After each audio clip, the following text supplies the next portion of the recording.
Preparing, and the time is now. Setting it up. Next. Okay. Welcome aboard, everybody. Oh, we're going to resume sharing. Let's resume sharing. Let's go back up. There we go. And if we do this, we're better positioned. It is a very exciting time of the year because we are already deep into the month of Kislev, the month of Chassidus Shemant, the month of Geula. It's a very prime time for good things to happen. And we have a lot of stuff to cover because we need to go through what's going on in the calendar and we need to talk about what's going on in the Parsha, and then we need some practical, relevant life messages. And boy, oh boy, has this Sikha got something loaded for us. Let's start off with what's going on in the calendar. We've had a great start to this week. Let's just do it a minute. A great start to this week is that we had Shabbos and Sunday, two prime days on the Chassidish calendar. We started off with Shabbos being the 9th day of the month of Kislev, which is the birthday / Histalkus. So the birth and the passing of the Mittler Rebbe, the Alter Rebbe, the author, the founder of Chabad Hasidism, Reb Shnei Zalman Le'edi, his son, his eldest son, Reb Dov Ber, who was named after his teacher, the Magen Azurch, his son, ends up passing away on his very birthday, the 9th day of Kislev, which was his past Shabbos. But it was in very close proximity, arguably 1 year, almost to the day, after the grand celebration of the same Rebbe, Dov Ber, being released from prison and all sorts of difficult situations that he had whilst he was under the jurisdiction and the ruling of the czarist government and governors who had been set up. And finally, when he was set free on the 10th day of Kislev, which was yesterday, Motzei Shabbos Sunday, very, very big celebration broke out all over, all across, especially in Lubavitch, where he was stationed, where he was set up. But all over, the Chassidim made such a joyous celebration with Farbrengens and an enormous amount of learning Torah to celebrate the Mittler Rebbe's release from prison. Now, just to put things into perspective, Reb Dov Ber, the Mittler Rebbe, whose birthday we celebrated, his passing was marked, and his release from incarceration was also marked on Sunday, was an extremely mindly scholar. He was a person who thought, who encouraged others to think, believed that everybody has some capacity of intelligence and appreciation for Gottlichkeit, for godliness. Everybody could understand. So much so, one of the rules he established amongst his great students was that whenever they came to visit him, their whole journey back, every time they stopped off in a service station, they weren't just service stations, they stopped off different villages, they passed by, wherever they went, they were required by his instruction to teach. And sometimes the people they were teaching had no idea, just didn't get the gist or the depth or the concepts that were being shared. And at times, even the teacher, who had heard words and barely knew what they were repeating, but this is what the Mittler Rebbe encouraged his followers to do. Let's talk, let's discuss, let's bring this to be the topic in center stage, and with this, everybody's journey of Torah will be upgraded, because the wisdom of Hashem is so important for anybody who lives in this world.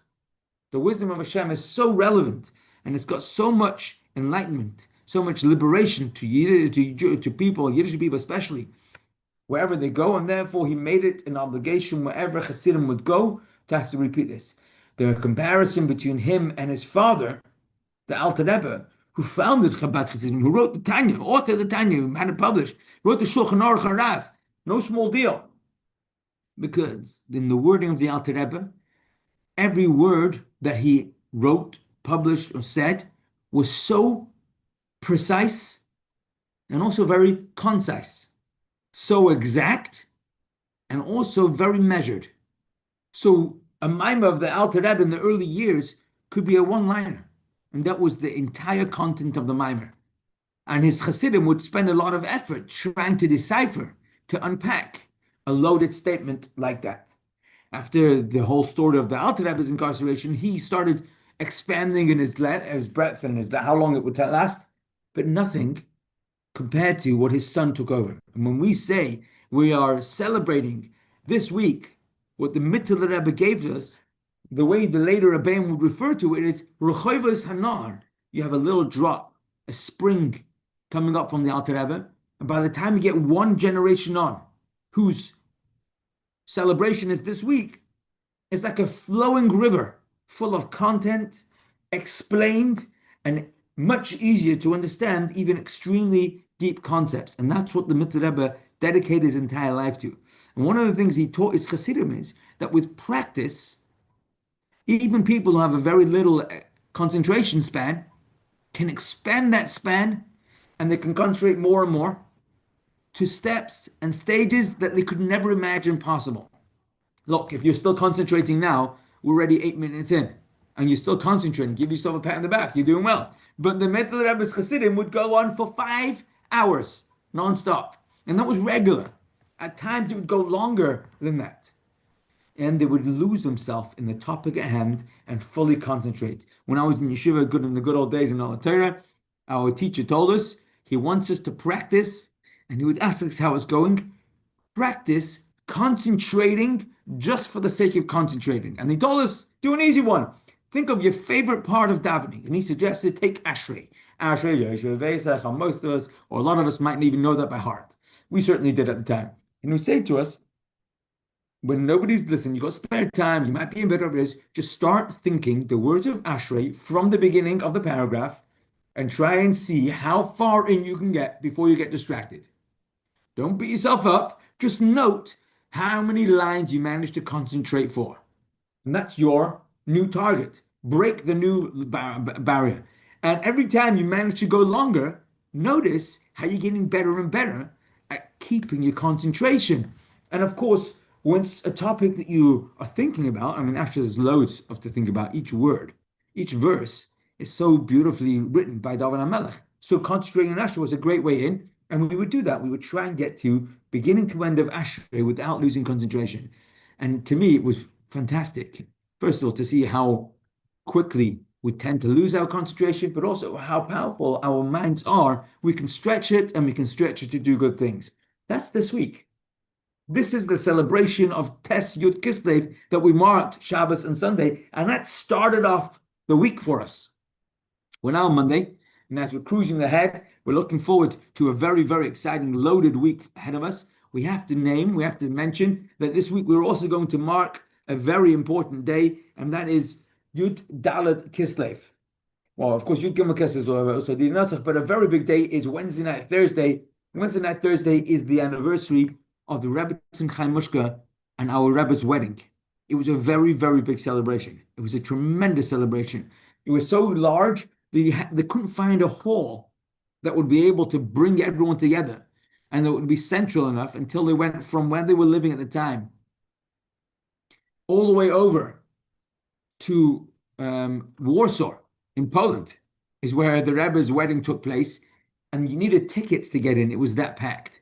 And it was known that at that wedding, the pickpocketers had a field day. There was that many people, and there was so much going on. People were just so engrossed in what was going on, including the Rebbe's own ksuba. On his wedding day, he had given to his wife, Rebbetzin Chaim Mushka, went missing. And they would have to, before they could go home, the halacha is that one has to have a kosher, correctly written ksuba before you go home, and throughout a person's married life, they need to make sure they have access to the ksuba. That's the halacha. So when it went missing, they couldn't go home. And as the Rebbe described it one time, the Rebbe's lack of a ksuba, because it had been pickpocketed, meant that he had to go to his father-in-law, the Rebbe, and had to have a handwritten ksuba made up right then and there before they could go home. And as the Rebbe describes, he all of a sudden got a new manuscript to hold on to very carefully from his father-in-law, from the Rebbe, the Friedrich Rebbe, the Rebbetzins' father. This is a very big day. One of the years, in the later years, the Rebbe referred to this day, Yud Dalet Kislev, the Tag was verbunden mir mit eich und eich mit mir. This is the day that brought into connection the Rebbe with Chassidim and the Chassidim with the Rebbe. I mean, if you take it just on the most basic face value, I'm sure it's got many depth to it, on the most literal level is, the Rebbe became the son-in-law of his father-in-law, meant that he became a prime candidate to becoming the seventh Rebbe, which is exactly what happened. But the Rebbe and Rebbe Chaim Mushka became so closely connected, and although the Rebbe's father and mother were not allowed by the communist government to leave Russia even to attend their own child's wedding, the celebration of Yud Dalet Kislev was celebrated back at home in Yekaterinstav, in Dnieper, where the Rebbe's father and mother lived. They had a full-blown wedding, just they didn't have the bride and groom. And that's how exciting this day was. That's how special Yud Dalet Kislev is, and was then and still is to us today, because it means so much to us, both for Rebbe Chaim Mushka and for the Rebbe, and of course for our connection to them and how it became so powerful for us. So that's this week, Wednesday night, Thursday, very, very big days. And of course, when it gets to, by the time it gets to Shabbos, we're full steam ahead, fully exciting.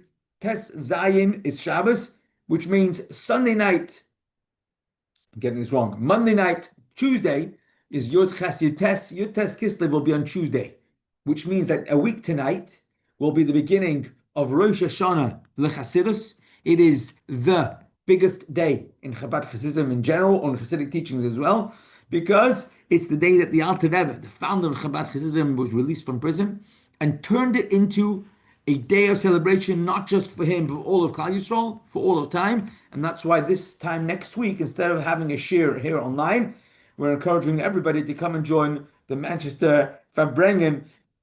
Men and women, welcome at Gal Hasidim upstairs, 62 Singleton Road. Everyone's welcome to join in, because this is a very special Yom Tov. So we're mentioning it now, even though it's not till next Monday, but Rosh Hashanah Chassidus is a very, very big day. We're going to talk a little bit about what's going on in the Parshah, and then we're going to hopefully have enough time to cover this really powerful idea that we're going to share from the Sikha and the Degel Machne Ephraim. Here we go. Summary of this Parshah's Vayishlach, just to put things into context.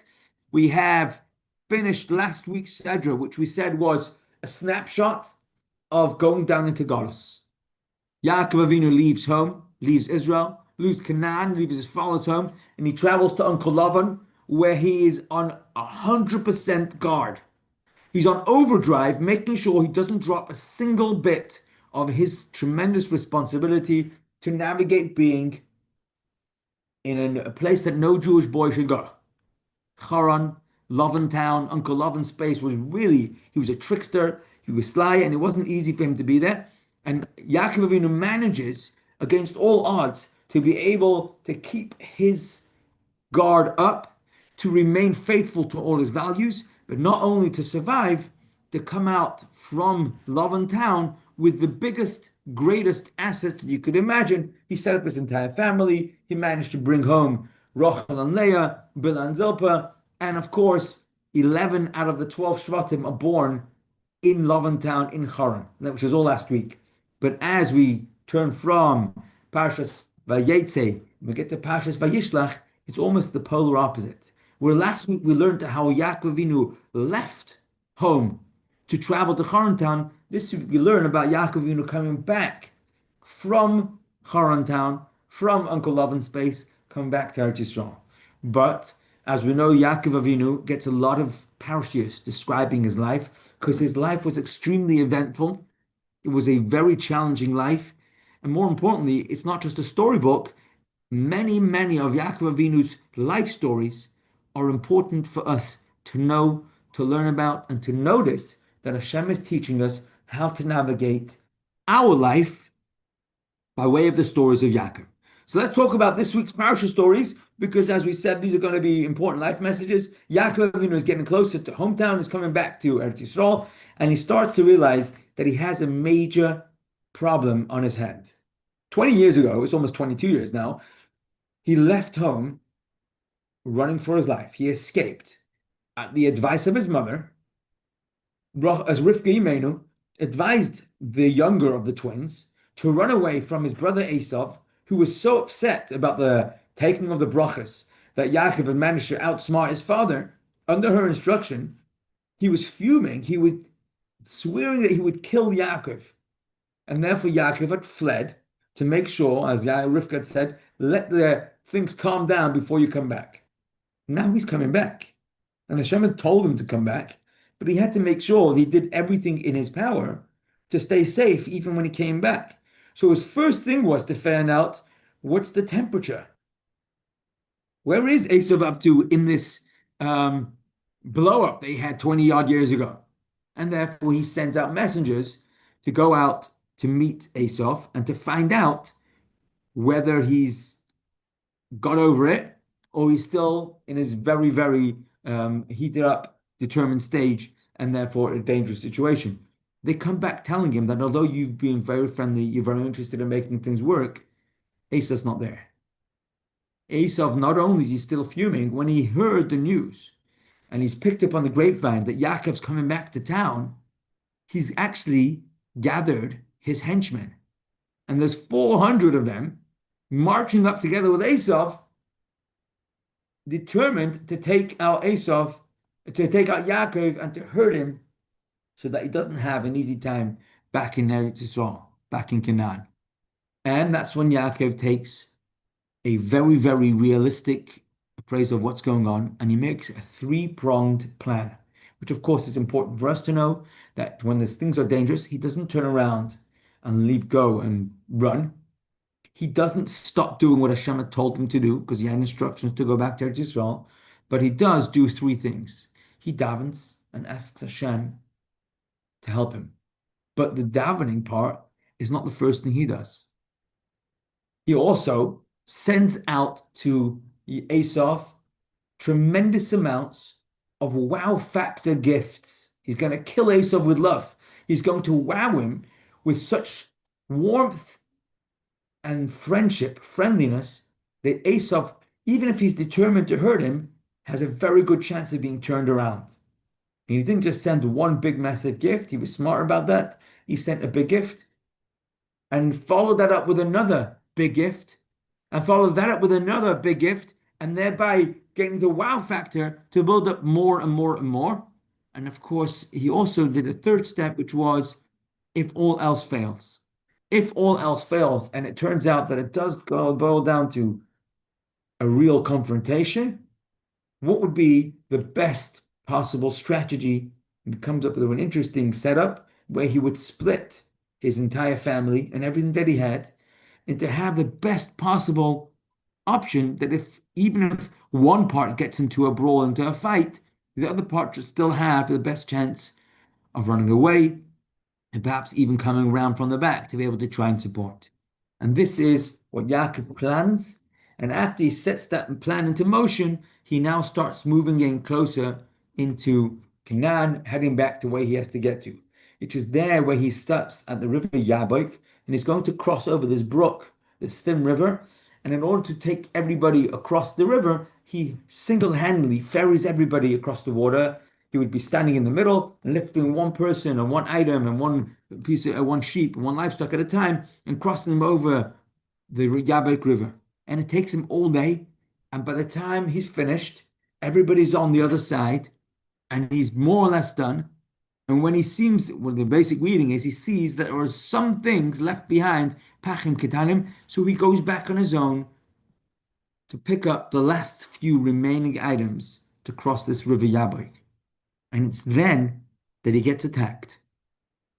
And he gets attacked by Ya'avik Ishimoy, a person who Rashi explains was the Malach of Esav, and he wrestles with this person or this angel the entire night. And at the end of the entire night, he manages to overpower this person or angel, but not before he gets hurt on his hip. And this Malach or this person blesses him and gives him a name, Yisrael. You should no longer be called just Yaakov, you'll be called Yisrael, because Yisrael means Sarisa and Akim, you're very powerful. And only then does he let the angel go. And Yaakov, who is limping, then moves along, and the sun comes out to heal Yaakov. Yaakov eventually, in this week's Sedra, meets up with Esav, and it's a very tense moment.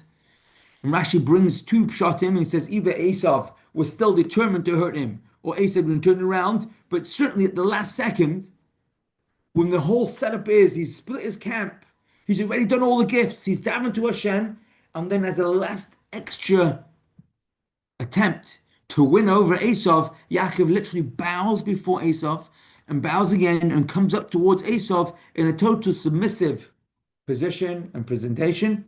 And Esav falls for it. They hug each other after all these years. They're twins at the end of the day, and they're brothers.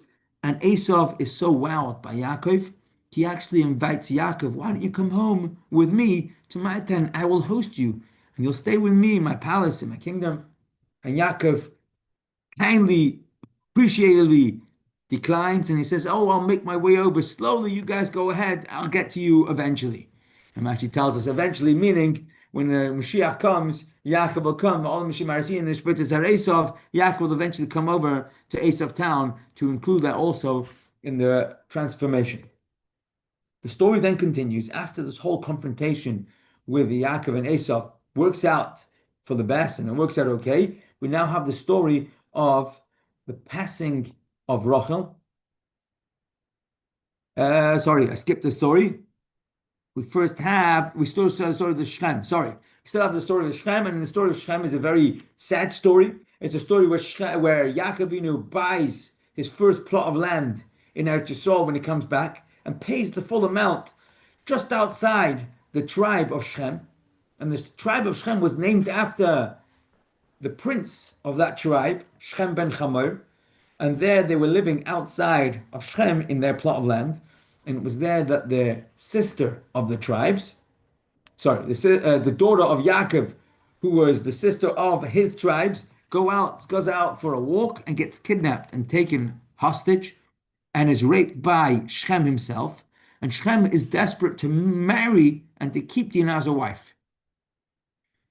He then sends his father as a messenger to Yaakov to ask him for permission to marry Dinah. And Yaakov Avinu defers and waits until the tribes come home, the Shvatim come home, and the brothers come home. And when they hear the story, how Dinah had been taken and been abused, and this person now wants to take her in marriage, they were fuming.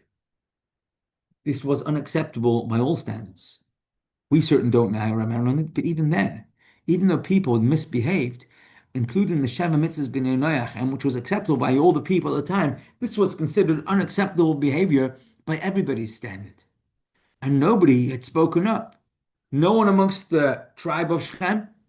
The father of Shechem had not only not condoned, not only told him off, but had actually come over to try and help him marry Dinah. And so therefore they came back at it with a very sly but extreme plan where they convinced everybody in Shechem to circumcise themselves. And that would have been a condition for which they said only after that which they would be able to interact and intermarry. And on the third day, Shimon and Levi descended, just the two of them, into the whole city of Shechem, and not single-handedly, but between the two of them, duly took out all the males. They literally killed all the males in retribution for what they had done for Dinah and brought Dinah back. After this story, Yaakov was very worried. They've just killed out the tribe. What's everyone else in Canaan going to say about these new returned Yaakov and his 12 and his 11 sons? What's going to happen? But Baruch Hashem, they told him not to worry, and he was okay. And they moved on, and nobody complained. Nobody stood up for them. As they continued journeying on this journey, it was there that Rachel passes away in childbirth as she was giving birth to her second son. If you remember last week, she named her son Yosef. Yosef means, please Hashem, thank you for what you've given me. Please give me more. And Hashem actually gave her a second son, Binyamin. And it was during the childbirth of this son, Binyamin, she called him Ben Oni, the son of my pain, because she was literally passing out. And she passed away in childbirth. And they named him Binyamin. And this became the 12th of the 12 tribes. But they were on the middle of the journey. They weren't near a town. And Yaakov Avinu chooses, by instruction of Hashem, to bury her on the roadside, rather than bring her into town, which wasn't far. It wouldn't have been impossible for him to transport Rachel to Ma'aras Pele in Hebron, but instead she's buried on the roadside in Vayishlach, which until this day is on the roadside. And until this day is the burial place of where Yiddish people go when they have to daven and they ask Mama Rachel. And of course, Rashi points out that this was by divine design, so that when the Yiddish people are being led into Golus, many, many, many years later in the time of Mukhadash, they should pass by and they should ask Rachel to daven and cry on their behalf. We also have the story of when Yitzchak Avinu passes away, although this doesn't take place till the middle of Nasu Sedra, but it's recorded here at the age of the full ripe old age of 180 years, and he is buried next to Rivka in Ma'arsa Machpelah. Rivka passed away before Yaakov can come back. And the very end of the parasha closes with a short summary of the descendants and the family tree of Esav, his children, the different empires that would rise, and how they inherit the land of Seir and who his wives were. That's more or less the Parshah of Vayishlach in a nutshell. I think I've tried to summarize it well enough.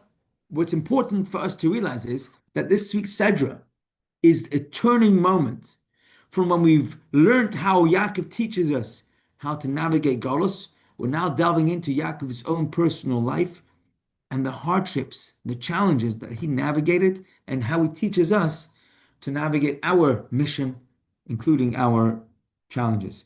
So now we're going to turn to look for one practical life message from this week's parasha, and we're going to ask ourselves, amongst all the different stories that are listed in this week's parasha, with a tremendous meaning, we're going to focus on one of the parts that we've mentioned has an angel in it.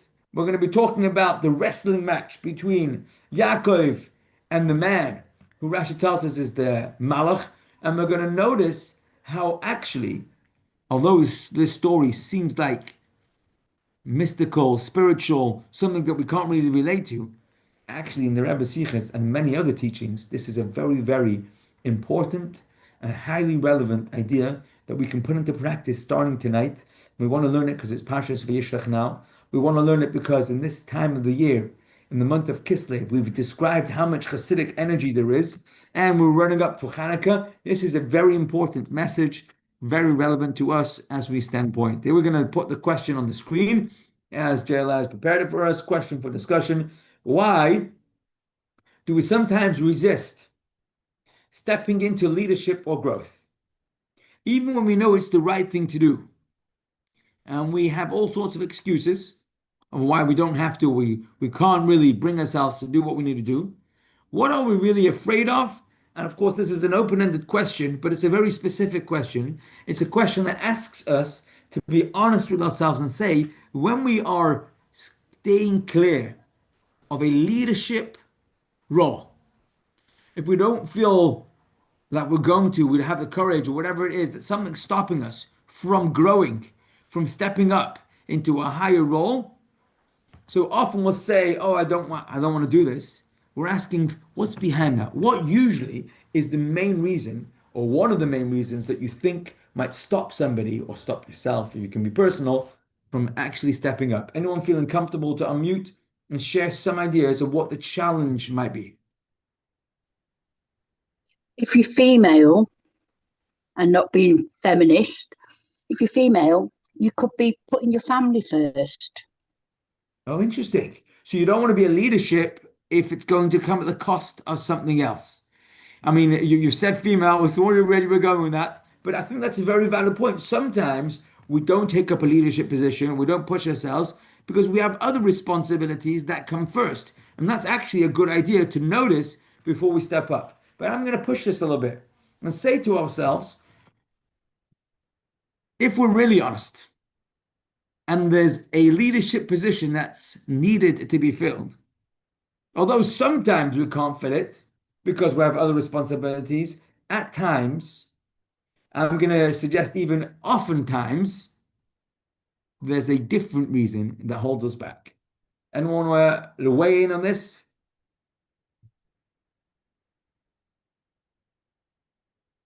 It's a very open-ended question. You can go anywhere with this. Anyone want to say, you know what? Don't talk about yourself. Anybody who experienced somebody else in their life that wouldn't step up when they were supposed to, what really stopped them from stepping up? You could be in the belief that somebody else is more deserving. Ah, the imposter syndrome. Who am I? Who am I to step up? Maybe somebody else is better suited than me. That's very common. That's very common. And often it's not honest or it's not real because really we are very much ready to step up or capable of stepping up. We're just not ready. And then I want to say one more suggestion. I'm going to suggest fear of failure is often a problem, a challenge. Fear of failure is sometimes more scary than failure itself. Anyone else want to add to this? Mrs. Fabry, was that you just unmuting? I guess it can be difficult to have this growth mindset where you say the failure is a setback and I just need to keep going and then I'll manage it and I can learn to do better next time, can learn from what didn't go well, these sort of things. Absolutely. Thank you for sharing. I'm just going to use this as an example. Imagine somebody asked a question on a Zoom call and everyone's listening, and we're thinking, I don't want to unmute and step up to this sort of position of having to tell everybody what I think. No, I'll just stay muted. No one has to see me. No one has to hear me. I'll just be in the background. And here you are. You've unmuted and you've shared something. Thank you. So that's a great example where you push yourself and you've taught us and you've taught yourself, hopefully. Well done. Yeshakayach. Everyone else who is feeling brave, please, at any time, feel free to unmute. No one's going to judge you, and you're certainly not going to become failure or anything else that we described. You certainly have what it takes inside. Let's move into what we're going to learn here, which is a powerful sikha, as well as another idea. This is not very common for Torah studies, but we're actually going to learn something. It's a Chassidish sefer, Dega Machne Ephraim, but it's a very, very powerful idea, and has a lot of Chassidic meaning to it. So, context, where are we focusing on this week's parasha? Before Yaakov reunites with Esau, he spent all night wrestling with a mysterious man. Now, we've touched on this already. We're going to read the text. We're going to mention a couple of the, basic commentaries, and then we're going to look deeper. And in an effort to be able to learn a life message about being able to push ourselves to unmute, not in literal sense, but metaphorically, and to allow ourselves to shine forward, to push the bar, to try and step up, even if we're not sure whether it's going to sound okay, whether it's even noteworthy, to go forward. It's going to be learned very, very powerfully from this idea. Here we go. Here's the pasuk inside this week's parasha. If it switches on, we'll be lucky. Please Hashem, make it work. Here we go. We've gone too far. Here we go. Text 1. And he arose. He is Yaakov. And Yaakov arose that night, and he took his 2 wives, his 2 maidservants, and his 11 children and sons, and he crossed the ford of the Yarek. And he took them and he brought them across the stream, and he took across what was his. Yaakov was left alone, and a man wrestled with him until the break of dawn. When Yaakov saw that he could not prevail against him, when the man saw he could not prevail over Yaakov, he touched the socket of his hip, and the socket of Yaakov's hip became dislocated as he wrestled with him.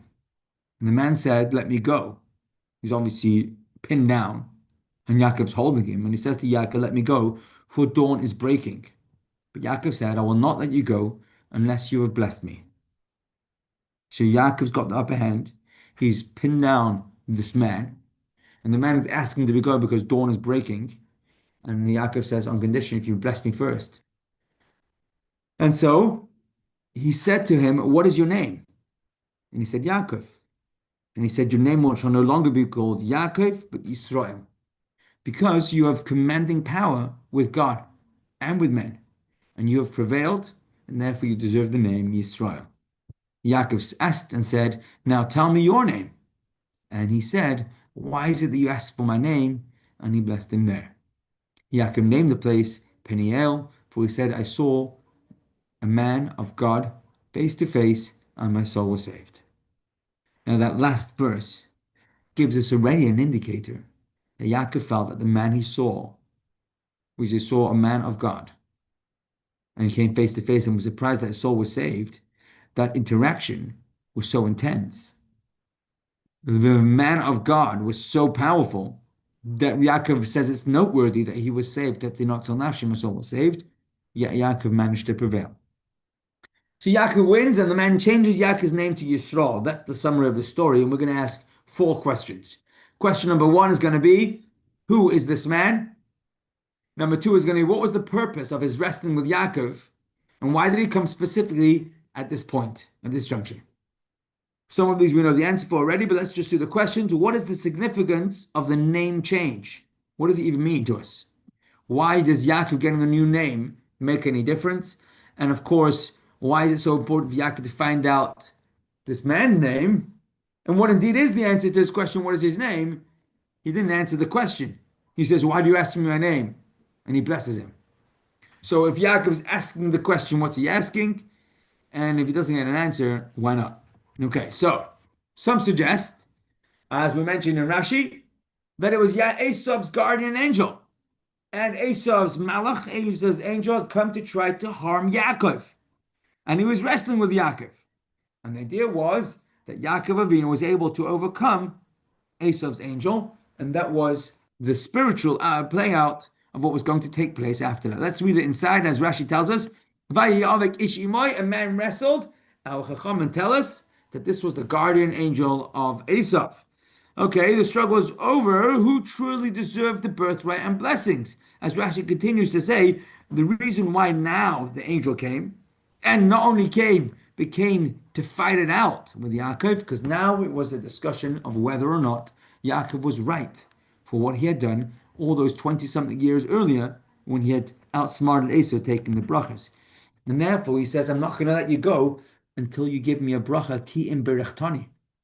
Says Rashi, why all of a sudden does he want a blessing from the man who came to wrestle him? Why didn't he say to the man, get out of here, I don't want to see you again? No, he wants something from him. Yaakov wants this man or this angel to give him a bracha. Unless you have blessed me, says Rashi, Yaakov told the angel, acknowledge for me the blessings my father blessed me with, the one Esau is contesting, that you came to wrestle with me over. I want you to tell me that those brachas are mine. I want you to bless me. I want you to give me those brachas. And it should come from you that you admit that those brachas are mine.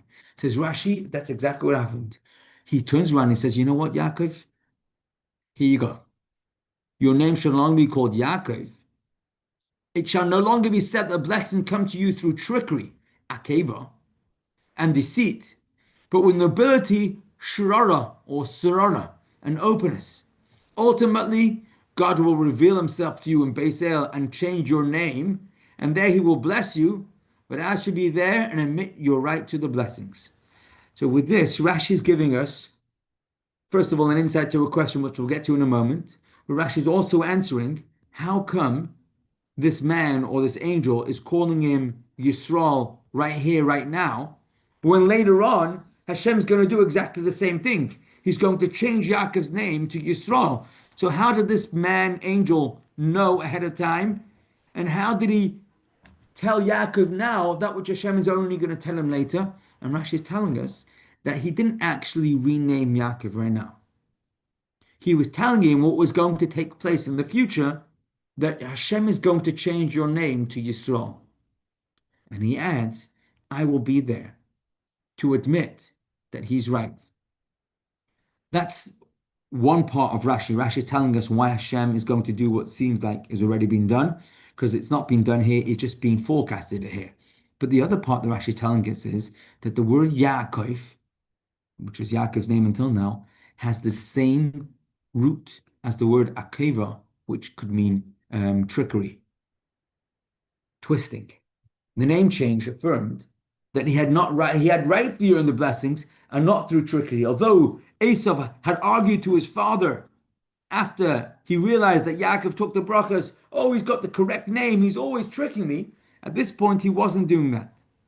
At this point, the Malach said, actually, no. I agree that your name should not be Yaakov, because Yaakov implies that you tricked in order to get the brachas. Instead, your name should be Yisrael. So Risa, you nobly received the brachas. So this is Rashi's commentary, and we're going to consider this Rashi to be the basic understanding. Although it's quite a satirical understanding, it's quite spiritual. The man was Esav's angel, says Rashi. And that's who the man was. Why were they wrestling right here and right now? Because they were resolving the dispute, the brute force, around the birthright. And actually, Yaakov proves his case and pins him down spiritually and wins. And therefore, the name change is very appropriate because it affirms Yaakov's right to the birthright, which is what the whole wrestle was all for. This is going to be our basic understanding. We have one more question, which is, what was the name of this angel? Why did you say my name's Esav? Why did he not answer? Why did Yaakov ask? What did he want to know? What's the meaning of all that? In order to answer that, we're going to say that actually there's a very, very fascinating midrash. The midrash tells us that the wording in this pasuk has a tremendous connotation about Yaakov. Let's see it inside. It says the midrash, and Yaakov was left alone, and a man wrestled with him.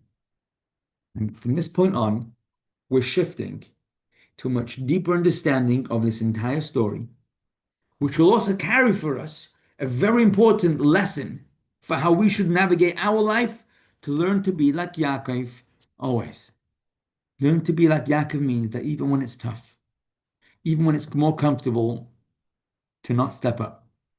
Here we go. Reb Berachia said in the name of Reb Shimon, it says in this pasuk, there is none like Hashem, and who is like Hashem or Yeshurun? Ein Ka'el or Mikael Yeshurun. Who is like Hashem Yeshurun? The elders, Yisrael Saba, as in Yaakov Avinu, as he represents all of Klal Yisrael as the elder. Ma Kadosh Baruch Hu Kosev Boy. What does it says about the Holy One? V'niskav Hashem Levada, and Hashem alone will be exalted. So too Yaakov, Af Yaakov, it says about him, Vayivasa Yaakov Levada, and Yaakov was left alone. Okay, that's a medrash from probably 1800 years ago, if not more. Original medrash Rabbah, in which we're taught, Rabbah teaches us that Yaakov Avinu, our forefather, in this pasuk is being compared to the uniqueness and singularity of Hashem. Just as Hashem is alone, so too Yaakov at this particular time was alone. And also Yaakov Levade, Yaakov remains alone like Hashem is alone. That's a very different understanding. Before we learned he was alone and that's how he got into trouble. He got into a wrestling match. Now we're learning actually he was alone means he became similar to Hashem. Hashem, he had godly powers invested into him at this point. And like we appreciate that Hashem is alone, nobody can compare to him. Yaakov at that time was put into a position where he was alone, like Hashem is alone, says the Midrash. The Midrash links Yaakov being alone with Hashem, the one who was truly alone. And it was at that point, when he goes back to get those small jugs, that's when he becomes alone. Okay, that's one midrash. Loaded, very powerful, but needs explaining. What do we mean that Yaakov became so powerful, became alone, like Hashem is alone? Here's another explanation. Yaakov is fleeing from Esau because he did not sufficiently trust that Hashem would protect him.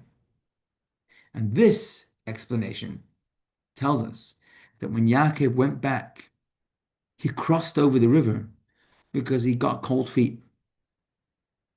He went back to the other side, not because he left anything behind, but because he didn't have the courage to go forward. It was daunting. It was a tremendous role that had to be filled. And he had to go back to get those small jugs, meaning the courage to not be small, and to bring it with him. Let's read the Rashbam. And he rose that night. Yaakov intended to flee by a different route. And that's why he crossed the river at night. We find the same with David when he fled from Absalom. He too traveled through these same places along the Yarden and Machanaim that Yaakov passed down at night. And Yaakov was left alone, meaning he had already brought over everything he owned there, and no one left to cross but him. He wanted to cross after them because he was planning to escape by a different route, so that Esau wouldn't encounter him. In other words, he was trying to shy away from the confrontation that was looming and was coming his way. He did not want to meet Esau. He was afraid.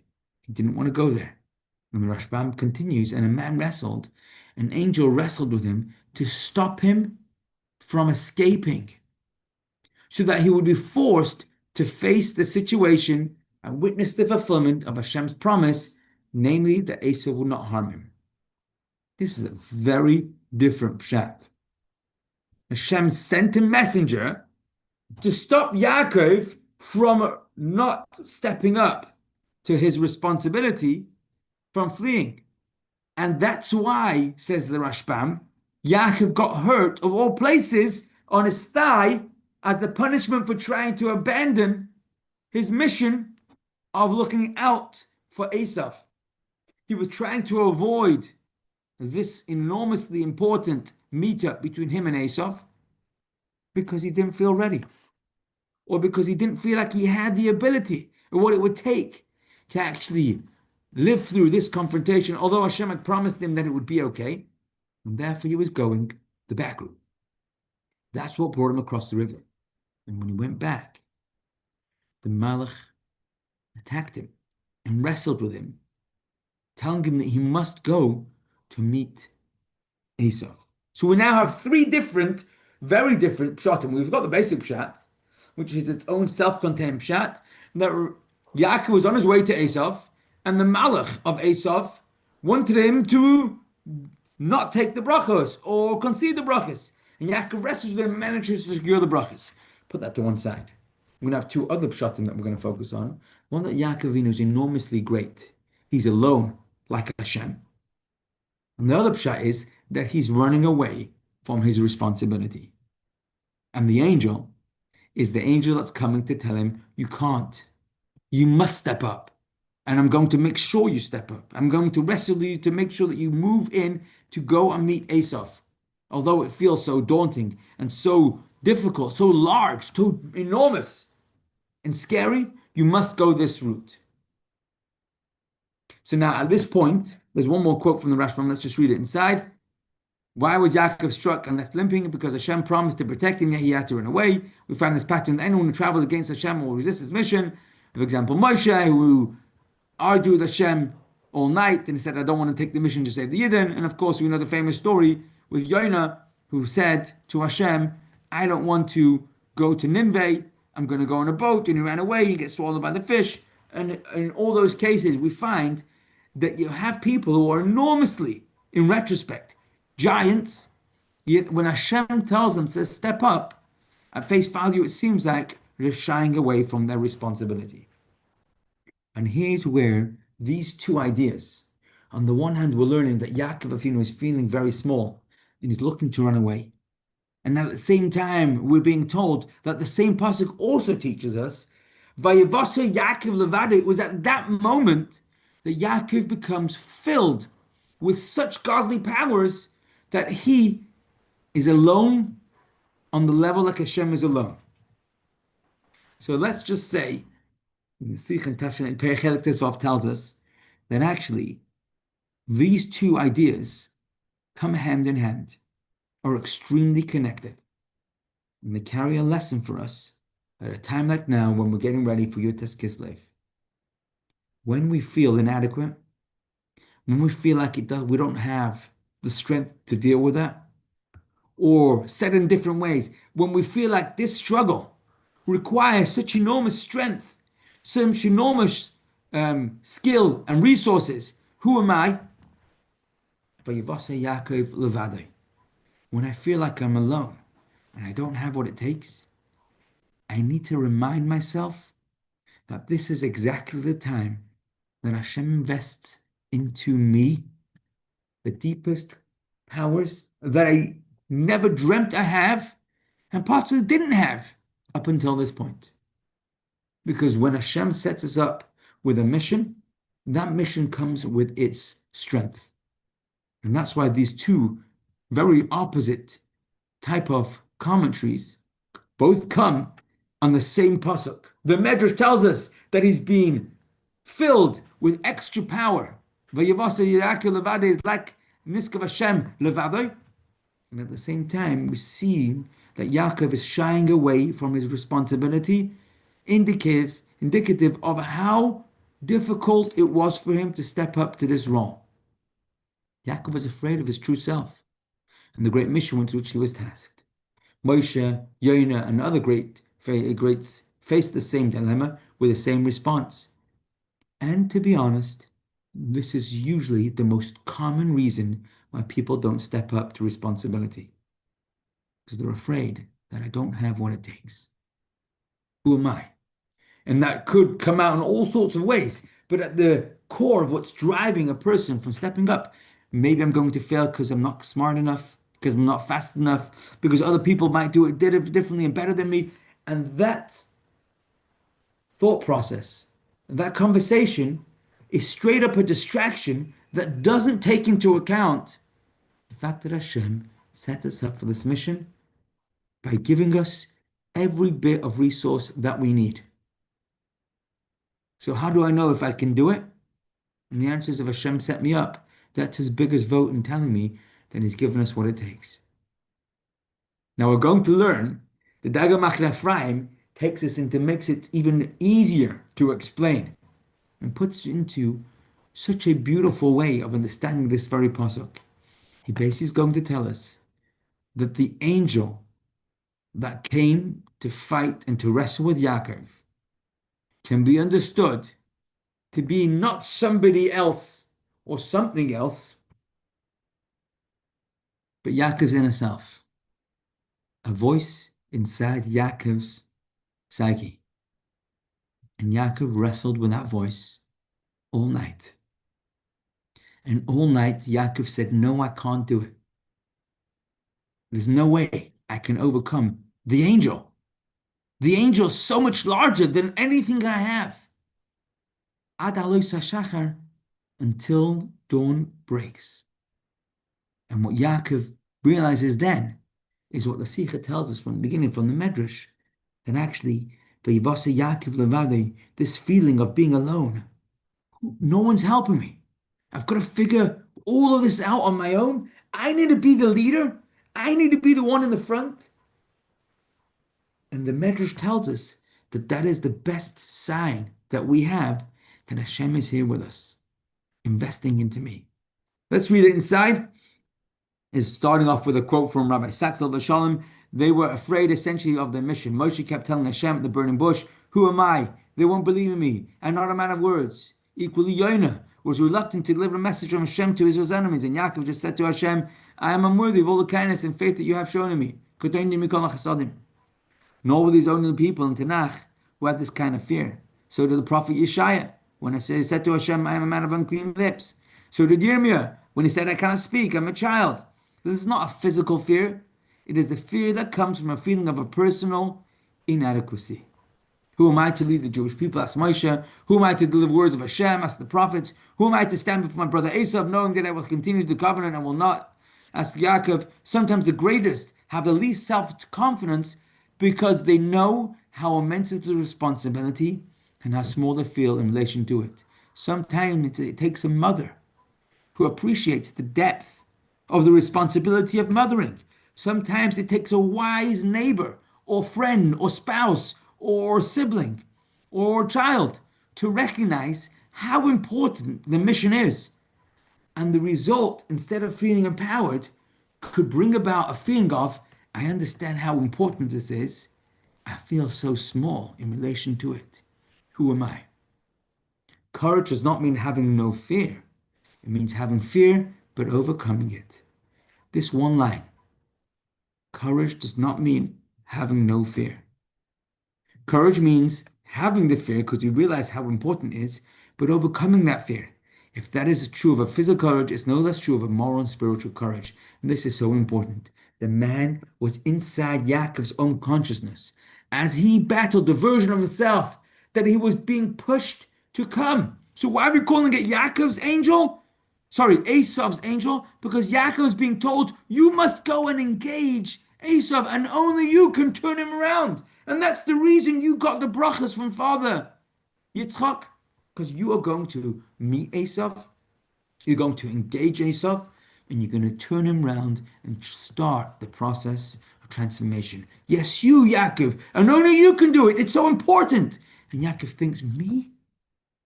Who am I? Who am I to take this on? It's enormous. And inside Yaakov says, he wrestled with the reflection of his own self, with the voice inside his own mind. We should all wrestle with ourselves to become the best version of who we can be and fully realize our potential. This is why, when it comes to this week's Parsha, there's loads of things we can learn, but one of the most powerful things we can learn about at a time of Yutes Kislev, when the Alter Rebbe, and as we discussed, his son also the Middle Rebbe, and all of the message of Chassidus is a calling to each and every one of us to recognize that Hashem doesn't allow things to happen in the world and then make sure it's okay. The Eibishter orchestrates. Hashgacha pratis. Hashgacha pratis doesn't just mean divine providence. Divine providence means hashgacha. Pratis means that each and every interaction, each and every circumstance, each and every challenge that we're faced, including the skill sets that are provided for us, is by divine design. The Eibishter sets us up and is writing the script for us the whole time. And Chassidus wants us to see the entire world in this view. The Alter Rebbe Yutes Kislev teaches us in the Sha'ar Yichud V'Emunah, constant creation means that the Eibishter is fully engaged in every part of our life. And this is the most empowering thing to tell us. It doesn't mean there's no fear. It doesn't mean that we don't feel shaky. It does mean that we learn from Yaakov to take on that fear and to wrestle with it. And the Loisa Shachar, that we come out the other side and we remind ourselves that Vayivasa Yaakov Levade, when Yaakov is feeling alone, he can be sure that he has the uniqueness, the aloneness of the one who's truly alone, Hashem himself. And it's with this that he goes forth and he meets Esav the next day and does actually turn around Esav with his 400 men, and he had nothing to be afraid of after he moved forward. But that step of being able to move forward wasn't because he talked himself into it, it's because he fought with himself and decided, come with me, I'm going to go ahead. And with that, he was able to turn it around. So the bracha for us today, this week, and next week, and always is that we should realize that even if we're feeling small, it's not a bad thing that we have that feeling, but it's not okay to stay there. We must push forward. And when we do, we will see, just as Yaakov did in Parshas Vayishlach, this week's Parshah tells us that we should know the story, and we should know about it, that we should know that Yaakov had the struggle, and we should learn from Yaakov to keep on wrestling, and we will see the same success in whichever challenge we are faced. Hashem should give us good brachas, and as we say, it should be a ksiva teva, a shana teva, b'limud chassidus, or b'darkei chassidus. We'll, instead of meeting next Monday, we'll meet in 2 weeks' time. 2 weeks' time is going to be Hanukkah. So, I'm not sure. I'm not sure when we're going to meet, whether it'll be 2 weeks' time or 3 weeks' time. But as Hashem, if we don't meet before Hanukkah, it should be a Lichtach Chana also. And we should only have very good news. Thank you very much for joining. A Gebench Diyar to everybody. Sei gesund! Thank you.